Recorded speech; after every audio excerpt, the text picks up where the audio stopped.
Hi friends, నేను miss వచ్చాను. ఈరోజు నేను పొట్లకాయ ఫ్రై అండి. ఇది పొట్లకాయ కొబ్బరి కూరతో చేస్తాం. అంటే ఇది పెళ్ళిళ్ళకి పూర్వని పెళ్ళిళ్ళకి వాటికి ఇది చేసేవారండి.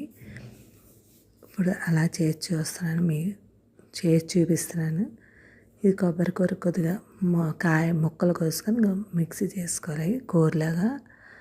కొద్దిగా పెనంలోని తాలింపు శనగపప్పు, మినపప్పు, జీలకర్ర, ఎండుమిర్చి వేసుకొని వేయించుకోవాలండి. నూనె వేసుకొని కొద్దిగా కరివేపాకు వేసుకొని వేయించేసుకోండి. అందులో 2 పచ్చిమిరపకాయలు కూడా ఈనెల్లో కోసుకొని వేసుకోండి. అందులోనే మనం పొట్లకాయని ముందుగా ఉడకబెట్టివ్వాలండి. ఉడకబెట్టేసి ఉప్పేసి ఉడకబెట్టివ్వాలి.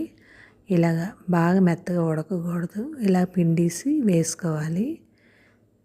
అప్పుడు ఫ్రైకి బాగుంటుందండి. పిండకుండా వేస్తే నీరులాగా అయిపోయి బాగోదు. ఇది ఫ్రైలాగా వస్తుంది, వేపిడిలాగా వస్తుంది. అలాగే ఆ ముక్కలన్నీ వేసుకొని తగిన ఉప్పు, టేస్ట్కి తగ్గ ఉప్పు వేసుకోండి. అంతేనండి. అందులోనే అది వేగుతున్నప్పుడు ఒకసారి వేగాక మనం కొబ్బరి కూర కూడా వేసుకొని కొద్దిగా కరివేపాకు వేసుకున్నాం కదా, వేసుకొని ఒకసారి కలిపేసి ఆపిడివేనండి. ఎంతో టేస్టీ అయినా బాగా కలుపుకోవాలి.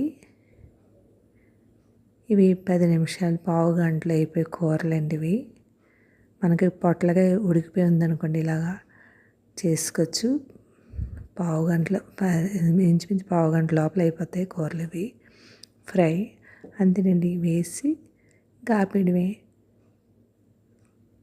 ఎంతో టేస్టీ అయినా పొట్లకాయ కొబ్బరి కూర ఫ్రై అయిపోయిందండి.